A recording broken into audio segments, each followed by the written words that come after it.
एखाद्याला साधना, भक्ती, उपासना कोणत्या तरी आवडते देवाची करायची आहे, पण ते म्हणते की आम्हाला शरीरधारी गुरु नाही.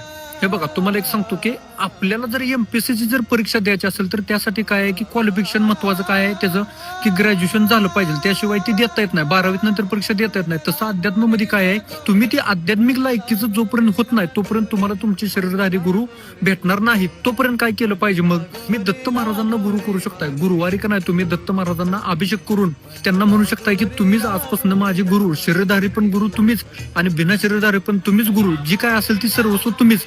तुम्ही इथनं पुढे मला काय असेल ती मार्ग दाखवा. आणि तिथून पुढे खरी तुम्ही तुमची कोणत्याही देवाची साधना तुम्ही भक्ती करू शकताय. आणि विषय काय असतोय की आपण गुरु करून घ्यायचा नसतोय, गुरु आपल्याला शोधत आले पाहिजेत.